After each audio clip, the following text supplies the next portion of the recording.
Welcome back to Soulful Tips and Sips with Val. Woo! Hey guys, we're doing episode 4 today. Gosh, I am so excited because today I am actually #reuniting with an old friend. I had like a group of friends in high school, and this person who is going to be a guest right now was one of my closest, like, best friends. It was like me and her, surviving choir, theater, all that stuff. I would say we kind of just like stopped talking with each other, like I would say freshman year of college, and then we kind of like, you know, would like each other's stories, swipe up. Like, we kept in contact over socials, but we haven't had like a genuine conversation since freshman year of college.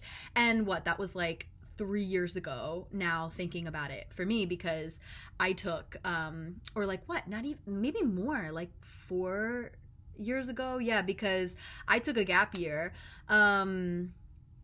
So wow, okay, I just recently graduated, but she's already been #graduated. It's been a year post-grad for her, and she's thriving. I've been seeing all of her posts on Insta, Facebook, all that stuff, and I am truly inspired by her as a person. So y'all know I had to contact her. I said, hey, I wanted to reach out and see how you're doing. So she is constantly on the move. So she's an artist herself. She's also a music educator, and I'll read her bio later, but she loves traveling. So recently, she just traveled to Ireland. I studied abroad in Ireland, in Dublin, like, what was it now, 2 years ago? That's so freaking weird to say out loud, but I was like, how, you know, was Dublin, yada yada. I don't know if you've heard, but I have this podcast, and I would love to have you on one of my shows, like one of my episodes. And she was like, hey, and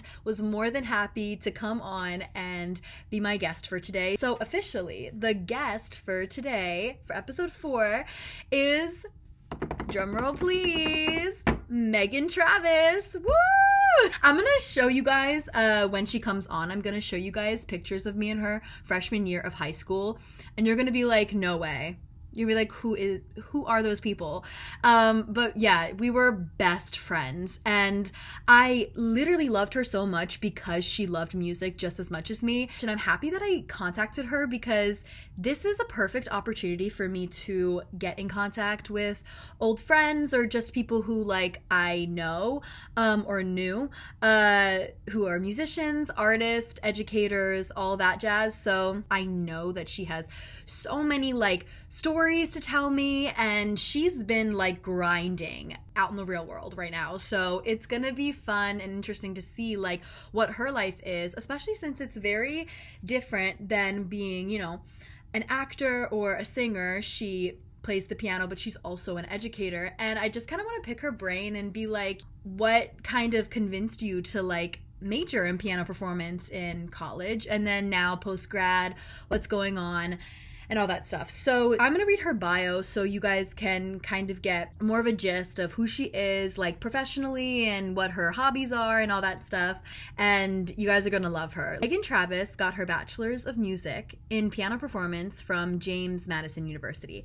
She's been playing piano and or singing for most of her life, and currently works as a piano teacher to around 35 students, mostly kiddos. She also works as a group fitness instructor when she's not teaching music, and has passions for travel and mental health awareness. So some of her favorite artists also are Taylor Swift, she says Avi in quotes, or like in parentheses, then Chelsea Cutler, Noah Kahan, eyebrows, because we just talked about him on the last episode, which if you haven't listened to, go listen to that right now. Boy Genius, and Maisie Peters. So officially join me and sip along to this episode of Soulful Tips and Sips with Val, where we will be having Meaghan Travis as our star guest, and we're going to be talking about piano performance, living life post-grad as a music educator, and talking about travel and music and what inspires her musically. Let's add her to the call.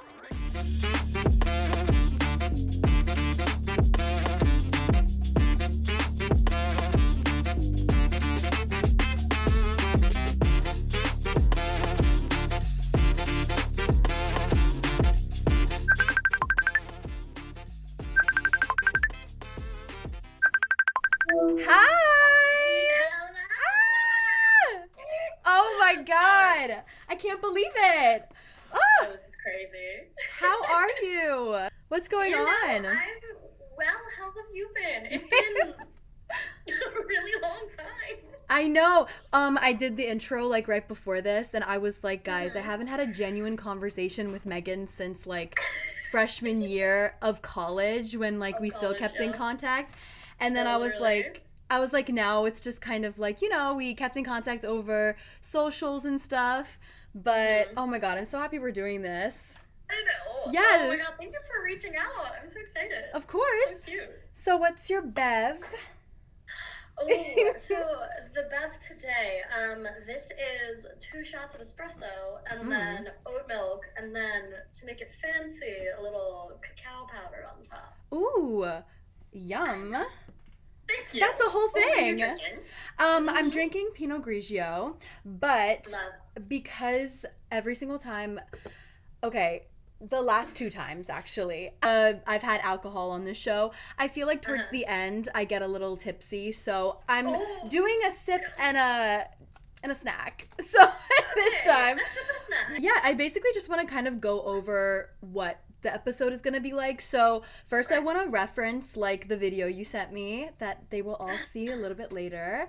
And then I want to kind of talk about just your life like during college and what it was like being a music major with like a piano performance as your whole gist. And then I want to talk about like post-grad and kind of how that's been for you, what's been going on there, and all of your other passions that you kind of like juggle when it comes to that, which I think is amazing. I know, but it's like, it's so great. I love it. First question is, how did you get into piano performance, just in general? Like, what made you decide to officially make that your major, and what was that experience like? What was your schedule like day to day? I mean, I know how like demanding it was just by like your private Instagram or Snapchat story that I was on. And I was like, oh my God. I was unwell for parts of it. Yeah, so I just want to know, like, what kept you motivated? You knew me in high school, so you knew that, like, I mean, we were in it together with all of the music things. We both did. Choir was where I started. I started as kind of the accompanist for the choir. They gave some little, like, scholarship for our school. She was amazing. She held the group. If we didn't have Meaghan, choir would not be a thing, guys. I'm not even shitting you. It was a messy time. It's fine.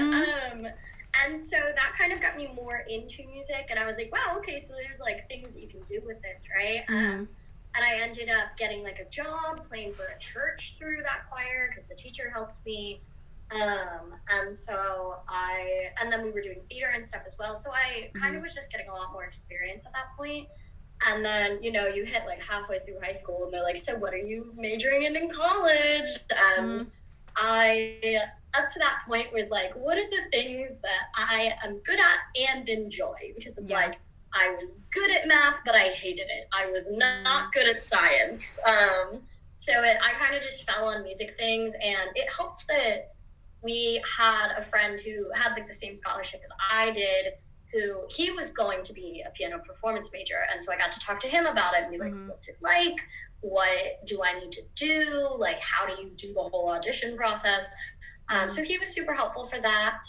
And then, the rest is history. I auditioned, I got into my program at JMU. Music performance as a degree is just very intense. The expectation for practice is just very high. And then piano specifically is like, I was in an accompanying class, so I had 3 people's rep on top of my own like solo music, and so I was just constantly in the practice room.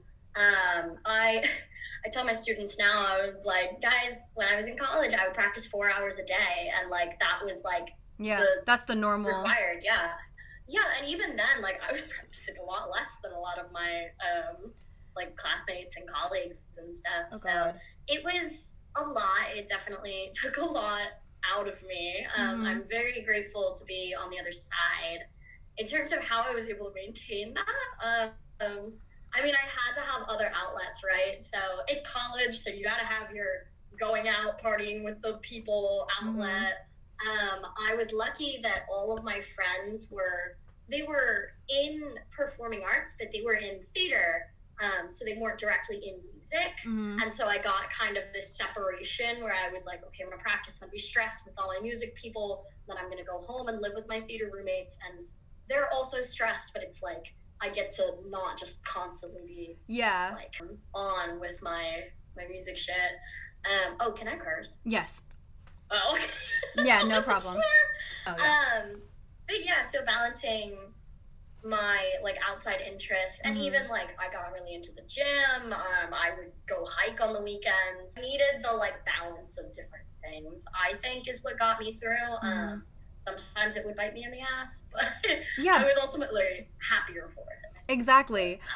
Yeah, what was the culture like just at not only, I guess, like specifically your experience is with JMU, but just like being a piano performance major, like, I mean, you already said it was a lot of pressure, and I even felt that pressure just over social media. Like, what was, I know, like, what kept you motivated when thinking about like your love for music or just like your love for that field? Obviously, I do want to talk about, were you a yoga instructor? Or I was. Yeah, so I want to talk about that a little bit as like a different outlet that kind of kept you going, but what motivates you just like musically, or what motivated you musically like through that time? Because even when I was like a theater major, again, like 3 months ago when I graduated, I had a music minor and then I like studied voice separately, but the acting like requirements in general were just like hefty. Like I had to do a lot on the side, and I was like, why the fuck am I memorizing this stupid ass monologue? I literally, like, for some of my roommates would talk about that shit all the time and be like, why do I have to have all of this memorized, blah blah blah. Exactly. So like I don't know, obviously I have my reasons for, you know, what kept me going, but like, you know, what about you? Like, I want to hear more about you. Yeah, I think for me, this is really funny. So I had a professor that I did not super get along with. Let's talk about it, because we've all had those professors. So he was my like individual professor. So he was simultaneously my advisor and he was my lessons teacher. And I would have him for multiple classes too. So it was like I was getting a lot of this guy.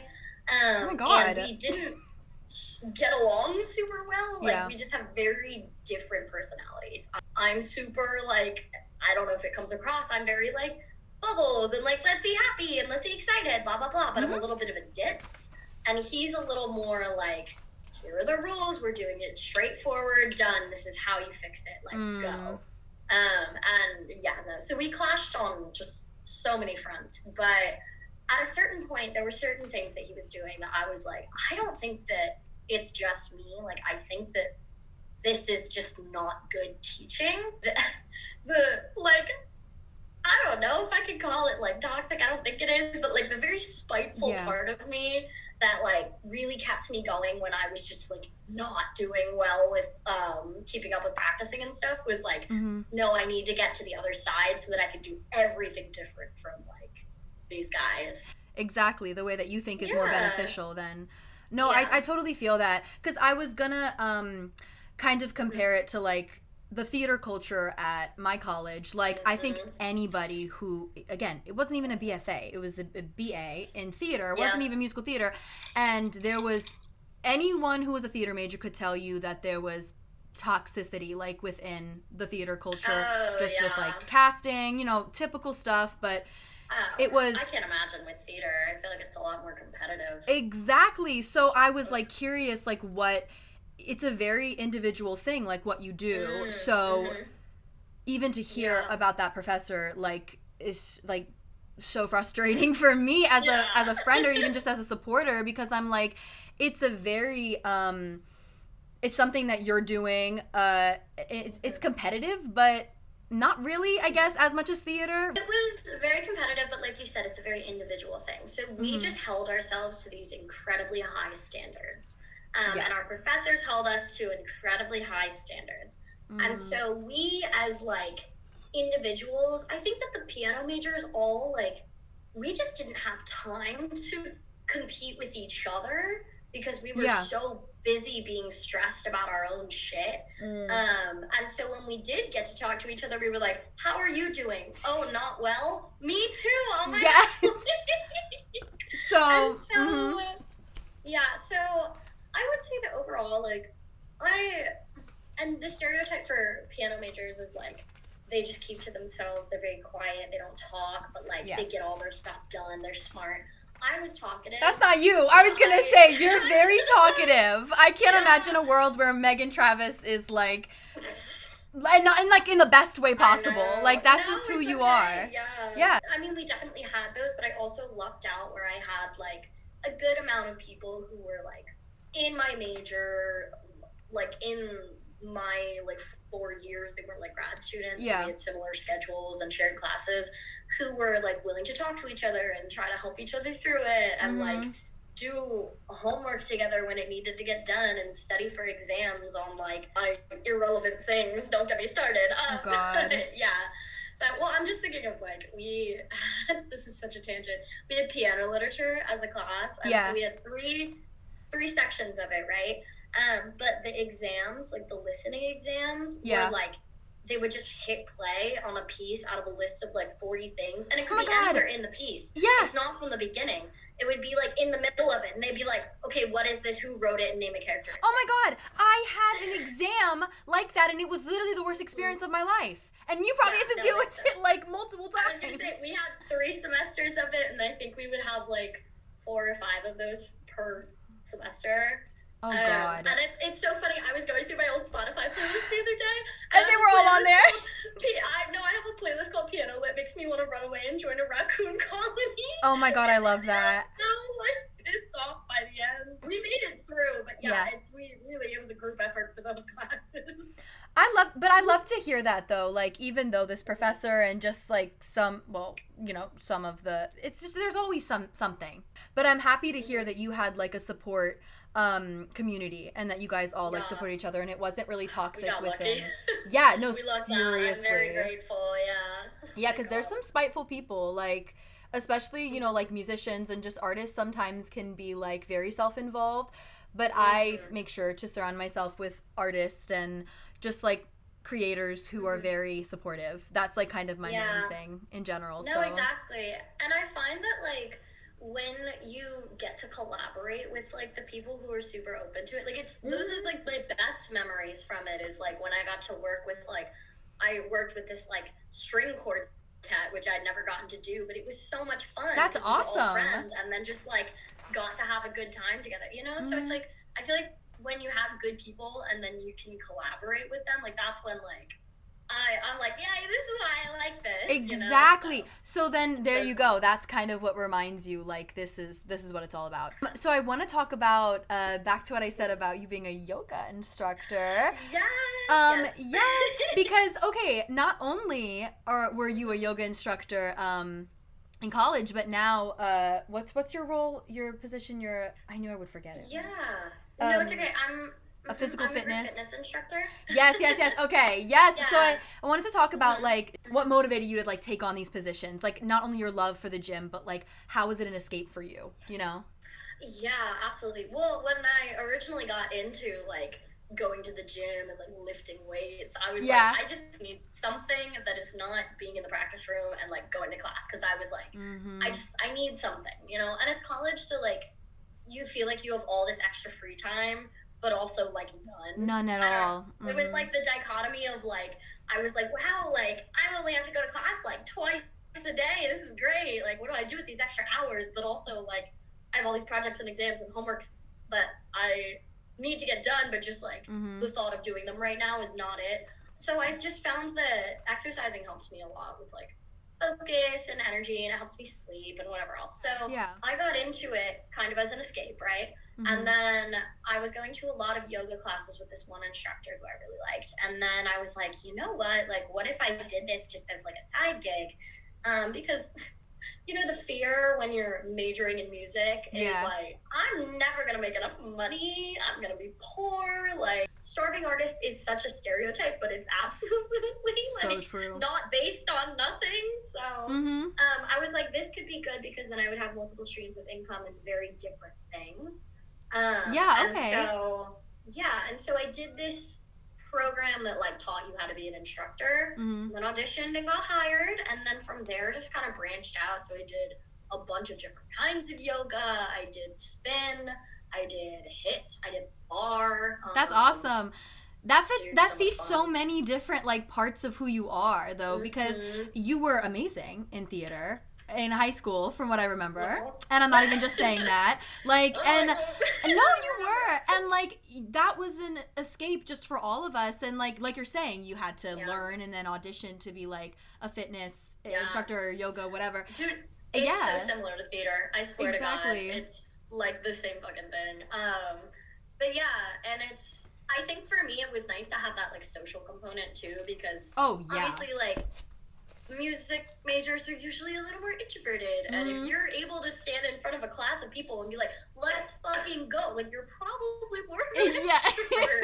So I got to have like both worlds, which was really nice. So. Yeah, that's awesome. And then now, I mean, we mentioned before, but now, so you're a physical fitness coach, or like a... Yeah, so it's similar to Orange Theory. I work at a place called Svenga, which is spin strength yoga. So we do 20 minutes of each, and it's all like one class, so it's 60 minutes total. And then I get to, like, it's really cool because I just get to be on the mic, and I still get to instruct classes and do the spin, the strength parts, and then the yoga at the end. So it's a lot of stuff that I was doing before, but this time it's in like a real studio and with like real it's a little bit more and not legit. just like college students. But it's so much fun. The place I do it is I mean it's Spenga, but it's Spenga Montrose, and Montrose is like the gay district of Houston. Oh, period. And so my boss is like this former Marine who lives with his husband, like, and he's like, you can play whatever music you want. You can play booty bopping all the way down, blah, blah, blah. As long as there's a good beat, I don't care. It's just so much fun. Meaghan lives in Texas right now, so she lives in Houston, Texas. I live in Houston, Texas. H-Town, baby. Yeah. I'm a Beyonce. Yes. So it's been about like a year, would you say, like post-grad now?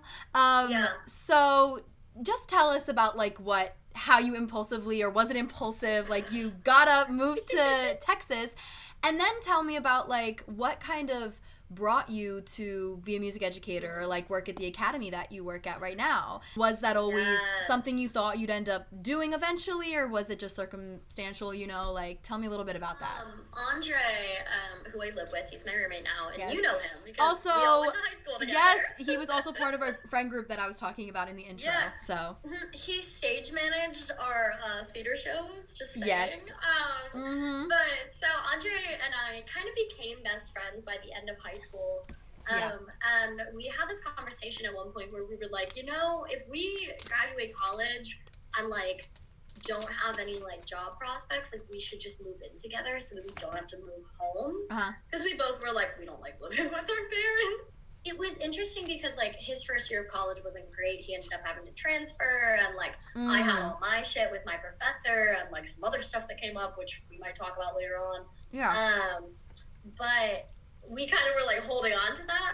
And so at the end of college, I was like, okay, we're actually doing this. Like, where are we going? And so he's applying to all these places. He finally gets an offer. He's like, how do you feel about Houston, Texas? I was like, I've never been in my life. Let's go. I love that. See, this is why I love you. Like, this is the energy that is so needed. Like, you guys just need to be like, fuck it and go. Like, just do it. Like, the only person holding you back is yourself at the end of the day. Yeah. And it's honestly like, not that I'm like obsessed with Houston or Texas in general, but like it's probably one of the best things I've ever done for myself, because it was like we got out here and like a year later we didn't fall apart. Like, you can do the damn thing. You just have to go and like try it and like figure it out. As soon as he was like, Houston, I was like, okay, I'm gonna start applying to things in Houston. So immediately, get on LinkedIn, Indeed, start applying to things. Oh God, and the nightmare begins. No, I know, and I was like, oh God, like, what are these things? I know nothing about them. Because they don't teach you any of that shit in college. Just saying. No, why would they? Like, why would they, huh? I mean, I got lucky, and I think that there's a big demand for music teachers here because there's a lot of well-off kids parents want them in like a million extracurriculars. Like I talk to my kids and they're in so many things. It's literally insane. But I lucked out. One of the like first couple of places that I reached out to and like applied and whatever was like, okay, it looks like you have all the credentials. Like, when can we interview you? So they interviewed me in like the first week that we were here, and I got hired, luckily. So now I work 5 days a week there. One of them is Sunday 9 to 5, which is just insane. Wow. I know. And 30-minute lessons. Do you have 30-minute lessons? Yeah. Oof. I have one 30-minute break, and the whole day I'm like full. It's crazy. I don't know how it happened. Because I feel like when I first got hired, you had like 2 kids, but it fills up quick. It does, definitely. But yeah, I mean, I always kind of was like, I want to be a teacher. Like we talked about, like I want to do it right. But I also just like really liked the idea of teaching like in a private setting with like just like one kid, because I don't know that I could control a group. Oh God, that's a whole nother story. I mean, if there's one thing that I always was like quote unquote good at in college, like I was always told, okay, you definitely have the personality to be like a piano teacher, like you'll be great. And I was like, okay, yeah. And then obviously you go into it, you're just kind of like thrown to the fire. Like I had a pedagogy class, but it really didn't teach me much. I think for me, having like a set of books has been helpful. And being like, okay, book 1, level 2, whatever. Yeah. And then also giving them free reign to be like, okay, this is how we're going to learn how to read music, but like, what else do you like? Let's do something you like. That's good. And then having that balance is good. And that's just kind of how I ended up here. And it's been a little over a year teaching there. Crazy. My kids give recitals. Like, I love that. See, so for my, because, okay, everything you're saying sounds so familiar to me because I worked at that academy. We won't say which one. But yeah, so I worked at that academy. And then now I quit, but I have my own voice studio, which is this whole podcast is like for. That's but so cool. Yeah, I love that what you're saying about like teaching. Like it does seem like you're super passionate about it, which is what you need to be. Like as especially a private teacher, like, you know, these kids are coming and spending, you said 30 minutes, that's like nothing, you know what I mean? So you may as well make the time worth it. So you have all of your time that you're spending kind of, you know, teaching and like with these kids. What's the most exciting thing that you've musically been working on recently? Absolutely, yeah. So let's see. I mean, in my free time, like during the day outside of music, I fitness instruct, so I spend a lot of time working out. But I also have started learning Spanish, so that's like been a lot of fun. Yeah, I'm like on my way because there's a large like Hispanic community in Houston, and so there's a lot of Spanish that happens here. So that's been fun. In terms of artistic endeavors, in the past like year or so. When I graduated school, I was like, I don't want to touch the piano for a while. I'm done. Like, I'm tired. And so I gave myself a long break and then slowly kind of eased back into it by doing covers of just, like, pop songs. Yeah. And kind of utilizing that fun little oral skills class that they gave us where they were like, identify the chords. I was like, I can do that. And so, yeah, I mean, that was kind of what brought me, and it took like a while, back into like wanting to play more often.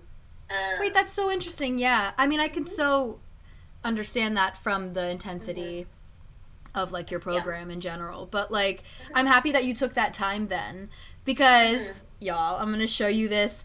Just take 5 minutes out of your day, please, and watch this cover of Meaghan playing Enchanted by Taylor Swift. It's so beautiful. I was like watching it on repeat before the interview, and I was like, I could talk about so many things. And I'm like, no, like, I'm not even just saying that. I've always loved like hearing you play, but hearing you play something that you obviously love so much, like, I mean, you love Taylor Swift, but just like I could tell just by like how you were playing it. So, okay, I'm gonna insert the video here.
like posting just like little snippets of it to like my Instagram story, because at the time Speak Now Taylor's version was like about to come out, or like had already come out, but it was like recent. Yeah. And so I posted just like a little bit. I'd been working on this arrangement for like, and obviously I'm not like writing it down, but just like tweaking little bits and things.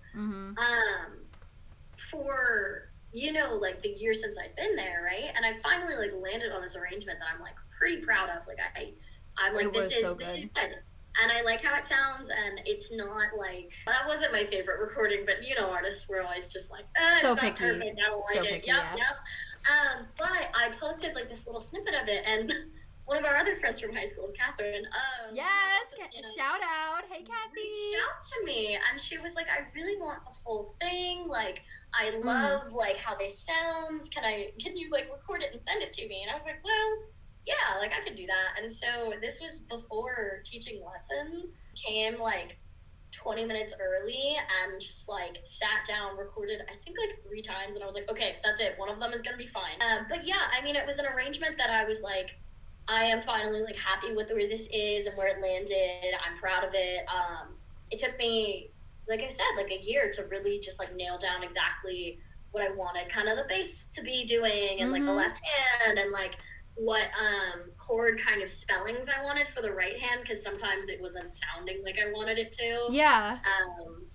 And then playing with like the octave movement, because my hands are tiny, so that's always been hard for me. Yeah. Oh my gosh. Wait, I didn't know any of this though. I didn't know that you like basically composed the whole piece like yourself. No, yeah. Because it sounds so. It does. Don't get me wrong. It sounds original, but I just was like, wow, she just is so talented, and like in my head I was like, oh yeah, of course she must have came up with some improv like in you know the piece, but that even is so impressive. Congrats. Thank you. Oh my god. Yeah. No, it was oral skills. Yeah. You learn the chords, and then you're like, okay, let's play with it. Like I literally just pulled it up on Spotify like a while ago and was like, okay, let's listen. Oh, I love that. Okay, wait, so we're gonna pause and I'm gonna insert this section that I love.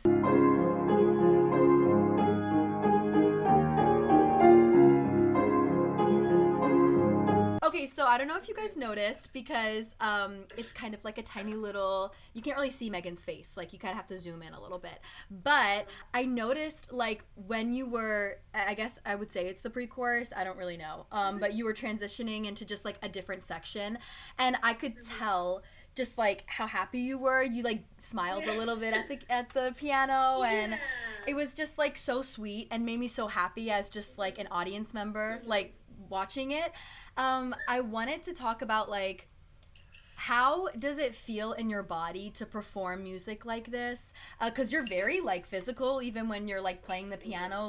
How does it feel in your body performing like Enchanted by Taylor Swift versus like the music you had to play in college? Like tell me a little bit about like your interests with what music you like playing. Absolutely. Yeah. Oh God, don't make me choose, because I know, because I can't choose my favorite. Don't choose, but just say like what the difference is. But well, there's a very obvious difference, and I think that's that with pop music, because it's a lot more repetitive. Yeah. I find that as a performer, I get a lot more liberties, or I can take a lot more liberties and kind of like play around with the tempo, and like maybe I like pull back for a minute before going into something, or like get a little louder here, a little softer here, because when it's piano, obviously there's no words to keep an audience like captivated, and so it's all about just like continuing to change the sound over and over and over again to like keep everyone paying attention, you know, with our tiny attention spans these days. So with pop music, like it really is kind of like I can do like whatever the fuck I want performance-wise, which I think is super cool. Whereas with classical music and like the stuff that I did in college, it's, well, for one thing, it's more challenging. In a way, there's a little less freedom because it's historically informed performance when it's classical piano, right? So you're trying to kind of emulate, like, yes, you're taking your own spin on it, but you're taking your own spin on it by emulating Beethoven and Mozart and whoever else the old dead white guys are that like wrote the music. Yeah, it's a lot of pressure. It's kind of reminding me of, you know, if I were to sing a song by Aretha Franklin or something, like I'm carrying a lot of history on my back. Like, you know, just even if it was anybody who's like iconic in the music industry. So I can definitely understand that. And they also were kind of like very specific in like when they wrote the music of like play it like this or like I will like fight you basically, right? Beethoven was like a really angry old man, as an example, and so he would like constantly yell at performers if they did something that he was like, I didn't write that, it's not there, why are you doing it, right? And so whatever. Again, he's dead. Crotchety old man. Yeah, bye. White man from years ago. And so it's while I'm like, no, screw that, whatever. I also understand the significance of like, there is a reason that a lot of this music has been kept around for 400 years. And so I'm like, I'm trying to do it justice, the best that I can, without kind of like losing my integrity as a performer, as an artist, right? Yeah. And so it's a very tricky balance to strike. I think it's possible. I think it just takes a lot of work.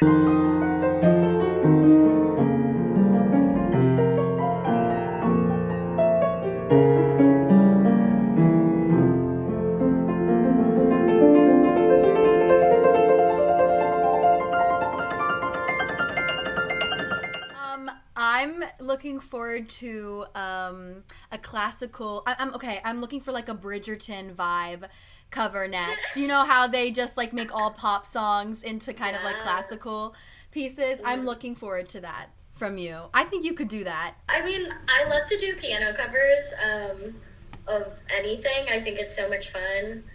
Dude, the composers for Bridgerton are like so talented though. Oh my god. I'm like, this goes so hard. No, I know, right? Like, so good. I know. I'm like, no way, this is Wrecking Ball by Miley Cyrus right now. Like, whatever songs they play. I think Wrecking Ball is on the list. It's gotta be. Yeah, I think I saw that on TikTok the other day. It's such a classic. Let's talk about, okay, so we have, you know, your love for fitness, then piano, but you also are an avid traveler. And yes, that's recent. Yes, so I just think that's so inspirational. I mean, I love traveling. I mean, when I went to study abroad in Dublin like 2 years ago, I just was like, the rush it gave me just to like travel, like the adrenaline rush, I was just like, oh my god, I love it. I wanted to ask, do you like get inspiration musically when you travel? Because I know you said like you know have you composed that piece Enchanted, you know, by Taylor Swift and stuff, and I'm thinking to myself like, would you ever compose like an original piece? Like, do you write your own music? And if so, would travel kind of inspire that? Because I know a lot of like artists who are on my playlist who have like openly talked about how like traveling and just like being in different environments has definitely sparked like the, you know, creative process and stuff. So yeah, like I don't know, just throwing that out there. No, it's so true. I mean, travel and like seeing new places is so artistically fulfilling, like in every way. I feel like every time I go, in terms of music, I was talking about this with my roommate, there's always like an album of the trip, right? Like, oh, I love that. And you're like, this is the one, right? And so I wanted it to be Hosier's new album for when I was in Ireland this past week, but it ended wasn't? up being Ed Sheeran's. No, it ended up being Divide, which is actually so good. Have you listened to it? Okay, I was obsessed with that album in high school, and I will stand by it. I mean, even though Ed Sheeran can be kind of cringe. Oh no, not Divide. What's this new one? Subtract. Whatever it's called. I don't know. I need to look now. It's so good, and he talks about his wife having cancer, and like. Oh, I did not listen to that recent album then. It's so good. Oh my god, it was like so sad, but so it's funny because it's never the album that I want it to be, and we had that conversation. It's so fun to like have. It's almost like you have like a soundtrack as you're like traveling, and then you like really feel that like extra adrenaline push. Mm-hmm. And yeah, I mean, in terms of composing music, I have written one piece for piano ever, and I never wrote it down, but Oh, okay. I think That's showed it to you when we were 16. really? Like, I probably remember like, it. do you A little bit. I played it in AP Music Theory at one point. Oh, it probably. I mean, I can't think of it like from the top of my head. I was gonna say, side note, Meaghan helped me literally pass music theory, AP Music Theory in high school, and I will forever be grateful for you during that time. Absolutely. Dude, that class was like so funny. I feel like we never... It was such a fever dream. If we actually get into that, I'd be like, oh God. Oh God. I feel like I don't recall being taught. I was never taught. Knowing you knew exactly. It was the type of class where it was like, okay, yeah, this class is kind of new and there's only like 5 of you, so, you know, let's just dive in. And I mean, I know it was like an AP class, but yeah. I basically like retook that class because I had to do all of my like music theory credits for the music minor. Yeah. And honestly, I'm grateful for it because I was like fucking awesome at music theory in college, like Good. 1 and 2. Yeah, and even became like, I even became like a tutor, and I was always thinking about you during those times. I was like, Meaghan would be proud. Because like, it became so much more like, I don't know, easier, but obviously I was first introduced to it in AP, not like a beginner's class, so, you know, I can see it being like, no, it's true. Well, I mean, I retook music theory in college, too. I got, like, good enough scores that I wouldn't have had to, but I was like, no, like, I want to see, and I'm so glad that I did, because the professors were so much better at teaching it. Yep. But I wanted to go back to your love for travel, and I wanted to talk about like how does that kind of like musically inspire you, or like no does that musically inspire you like where you go next? Because I know when I was traveling with Sabrina, these were the 2 things that we did. We were like, okay, let's search what we're gonna eat. What's the food? What's the food like? Yeah, it is so important. Exactly, and like what places are known for music, basically. Like, you know, what pubs can we go to? Like, you know, what's the music history? Like, do you seek that out? There was like one night where I was like, I want to get drunk at a pub tonight, and my roommate Andre was like, he was like, okay, well, you gotta pick the place. Yeah. And originally I was like, what if we just do like karaoke? Like, I wanted something music based. Yeah. And then I was like, okay, we're going to a place that has like Irish trad music, like traditional music. Yes. And so we went, and they were like playing their fiddles and their like Irish flute thing, and the bagpipes. Oh my God. The bagpipes go crazy. Literally, what are you playing? I would never understand, because like when they're playing it, they can like take a break, but it's still playing. Do you notice that? Like you can still, and I'm like, wait, what? I don't know how it works. I need to learn the physics of the bagpipes, I think. No, I agree. Because we did, when we studied abroad, we were in the film major program, so we had to make a documentary, and we were like, oh, let's make a documentary on, like, Irish music culture, like, in pubs, basically. And I remember, like, recording this guy playing the bagpipes outside of this pub, and me just being, like, so genuinely confused, like, how are you playing that? Yeah. Like, it just didn't make sense to me. I don't usually pick places with, like, the music in mind, but I'll pick places, and then once I'm going, I'm like, okay, what's something, like, music-related that I can go do and, like, go see? Yeah. Because, I mean, this sounds bad. I pick places based on, like, whatever's easiest to go to next, or just, like, whatever pops into my head. Like, it's very spontaneous. I will say that one of the next places I want to go is Montreal in Canada. Yes. For a couple of reasons, but one of the big ones is that they do, in the summer, they do outdoor, just like free music festivals all the time. Really? Wait, yes, free music festivals? Time. Yeah. That's so cool. Like, you literally can just like show up and go. And I was like, that's amazing. Then you have to go. Book the ticket. No, exactly. Well, I mean, I plan to, but get some money first. Yeah, exactly. Going on a lot.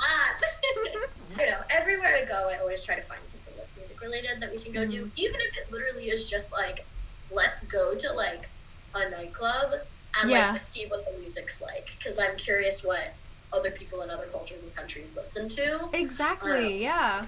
So I think it's cool. Yeah. Well, getting into like talking about performances and stuff, in college, or just maybe just in general now, 1 year post-grad, what has been like the most memorable performance that you've done or that you've been in? Like you mentioned the quartet, but like, talk more about that, like your experiences. Oh gosh, well the Trout Quartet was really, really awesome. That was so much fun. Just because I got to work with other people. I think, and the other big one that I feel like is obvious is my senior recital. So it was. Tell me about that. Yeah, dude, it was very stressful leading up to it. Let's not lie. Let's not sugarcoat it. I'm sure because it's like it's basically your senior thesis, right? Only you get one shot. You don't get to like edit it. Like you just gotta go. And so it was 60 minutes of music, all memorized, which is so much fun to work on for years and try to memorize it. And I was very lucky that I actually liked most of the music, because I feel like up to that point I was like, I'm not really into this. This one's not for me. Because it was like a 50-50 split of like my professor picking and then me picking and then us kind of like editing each other's choices. But I was excited because I finally got to play Beethoven, so that was fun. Period. Oh my gosh. Point, had been asking, and my professor was like, "You're not ready," and I was like, "Oh, slay, thanks, King." So I finally got to do that. Yeah. Anyways, we don't have to. Yeah. I'm like, whatever. It's okay. So I finally got to play Beethoven. I got to pick my like Baroque piece. Like I picked a set of variations that I thought was really fun. There was another set that I was like pretty excited about. There was a set by this. Her name is Lily Boulanger. She's a French composer from like the Impressionist era. So I think like Debussy, those kind of peoples. Yeah. But she's like not super well known, and if you didn't know, in classical music, females, no, few and far between. So women doing anything is like very rare, and so getting to play like a woman's music was really good. That's amazing. Yeah, no, I love. I was gonna just say, like, ask if that's posted anywhere, or like, can I access that anywhere? Like, do you have a YouTube or like? And That's oh funny. My god! You're actually the second person today that like it came up with, and they were like, "Oh, can I have a link?" And I was like, "Oh god!" Like it was like. Is it okay if I like link it and like put some clips in here? Absolutely. Yay! I'm so excited for that.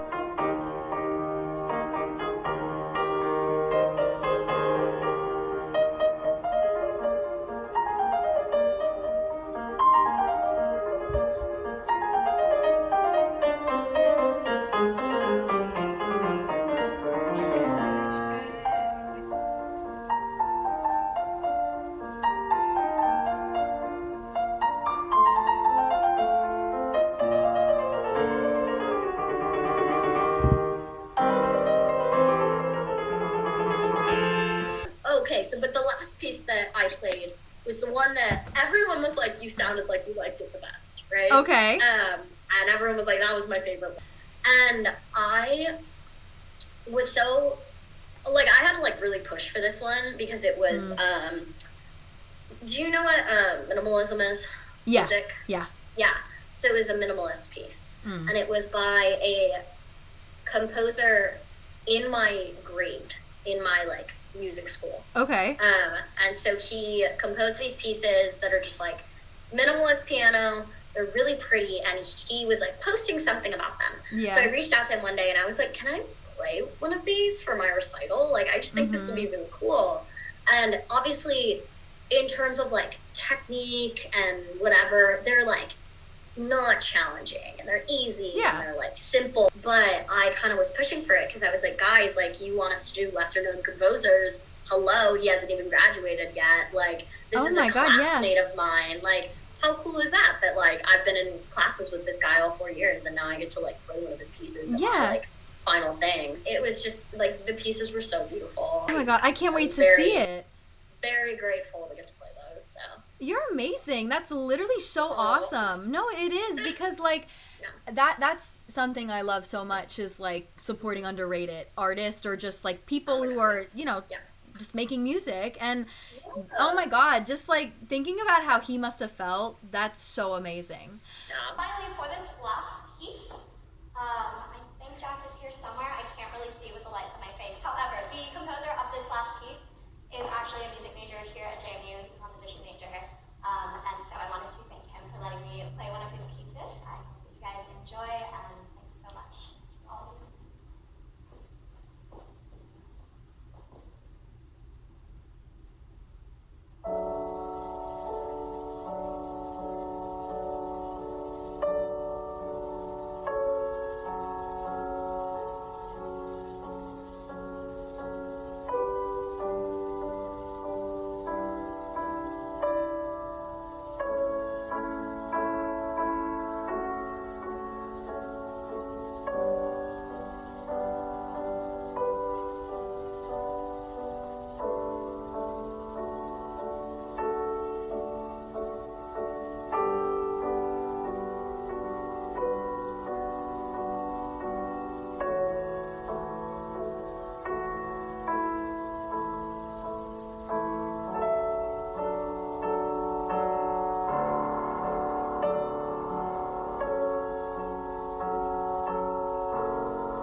was so sweet. He came with his girlfriend and Ah!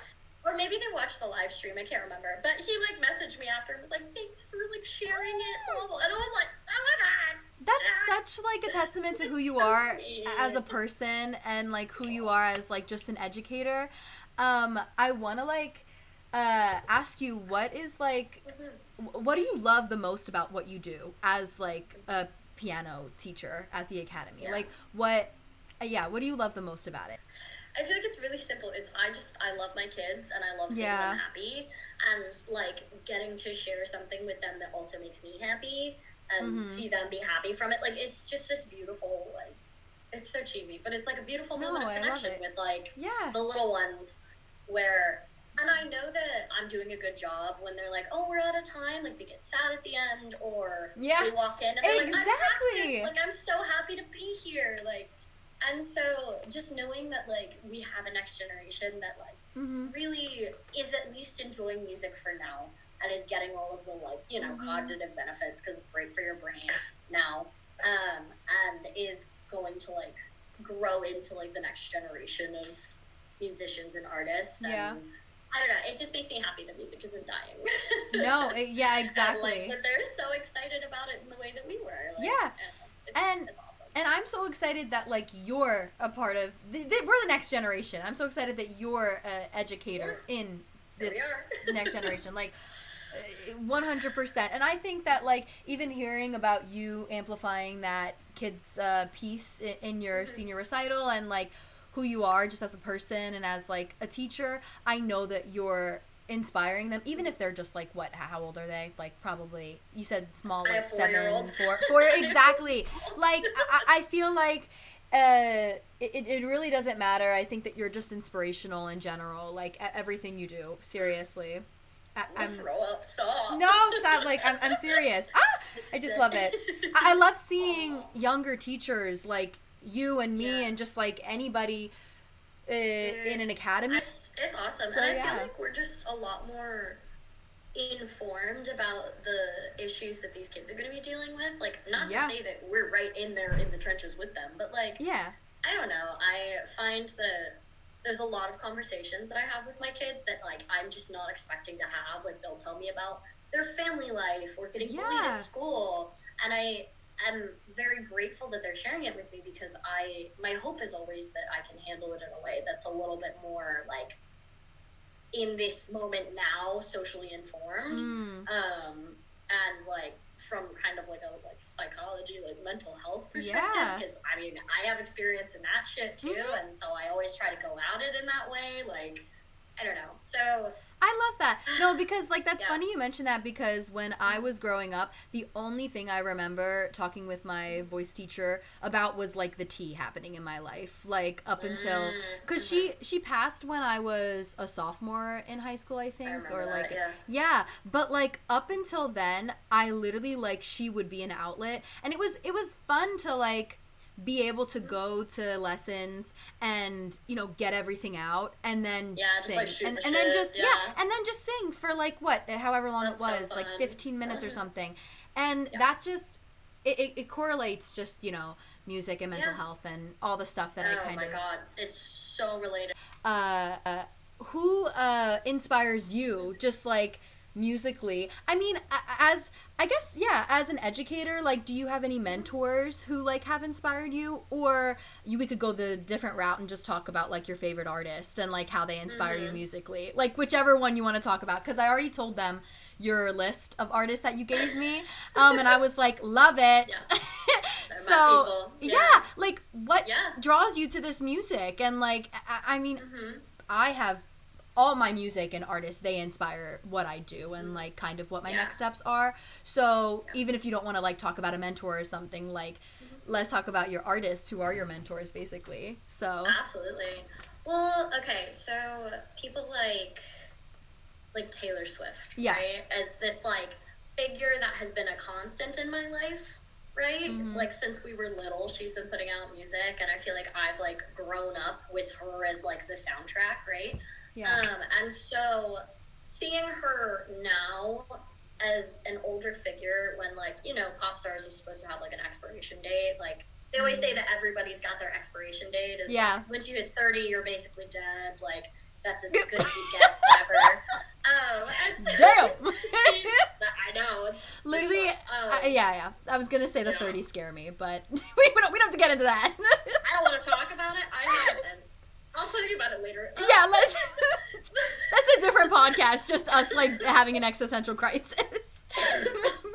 Yeah. But seeing her at, like, 33 in the peak of her career, it was years ago, is, like, it's so magical because it's, like, okay, like, it's not about the drama of her life. It's not about her releasing, like, only, like, music that's timed super well and is socially relevant, whatever. Like, yeah. It's literally just about putting out, like, music that is authentic and, like, moves with the times, I feel like, isn't always just, like, I think that she's evolved a lot and been genuine in her music as best she can the whole way. So I find that really inspiring. It's just be true to who you are. And it's the same with people like Noah Kahan and like Boy Genius. Like, I know their music is just, it's so authentic. Like, that's just such a perfect word for it.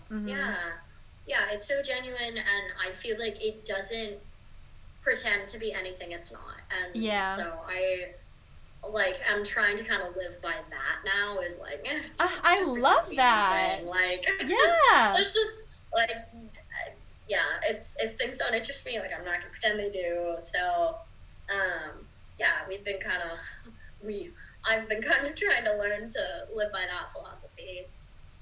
In terms of mentors for teaching, I mean, I have some figures that were really great teachers in my life who inspired me a lot. I have some figures who were really not great teachers who inspired me a lot. And, like, I've taken both and been like, all right, let's find what I want to represent as a teacher and as a person. As you, as Meaghan. Yeah. So where to next? And your travel?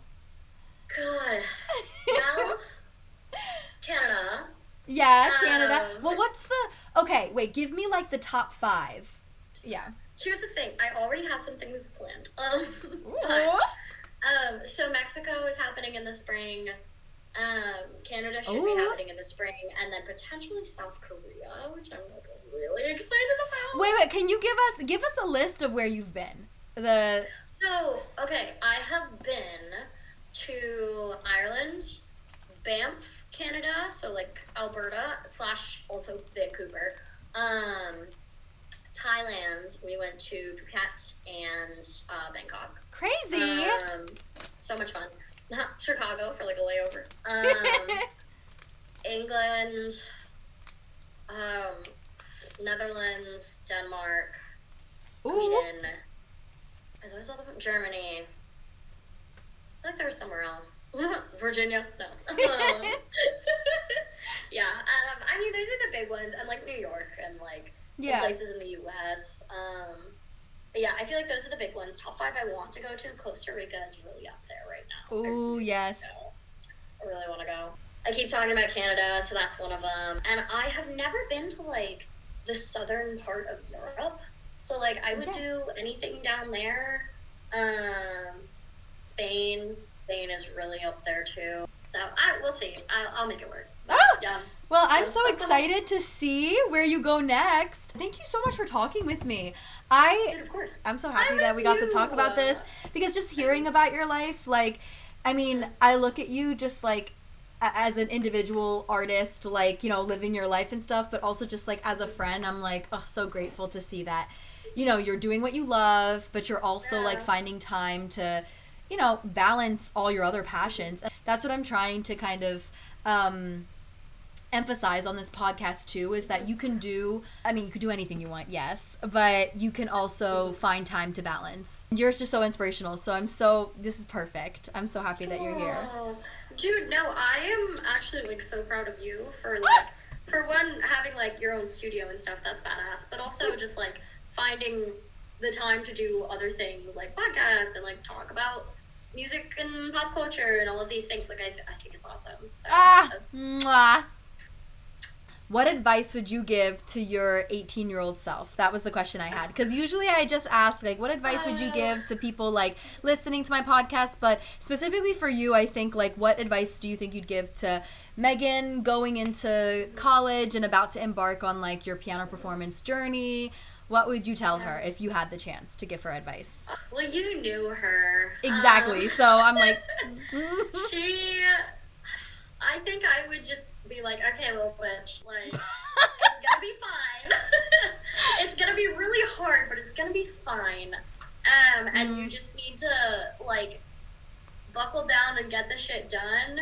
And it's okay if, like, you're chasing other interests. Like, find things that you like and, like, don't let them go just because you feel like you don't have time or people are telling you that, like, you can't prioritize these things. Like, if it's a priority for you, you will make it work. It's a priority, period. Being on the other side, I know that that's true. So, yeah, I guess that's the main advice. I'm just thinking about that girl, and I'm like, oh, no, honey. I loved her. I'm going to give her a hug.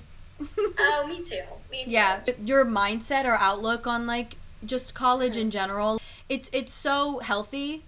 Just even talking about, like, people who've done you wrong, like, I can see that you have taken the good, even if it's like, okay, I know my boundaries, I know, like, you know, what I now don't tolerate, but I love that you talked about it the way you did. Like, you took from the teachers you didn't like, from the teachers you loved, and then now you're kind of, like, working with what you have. So I love that. Let's cheers to that.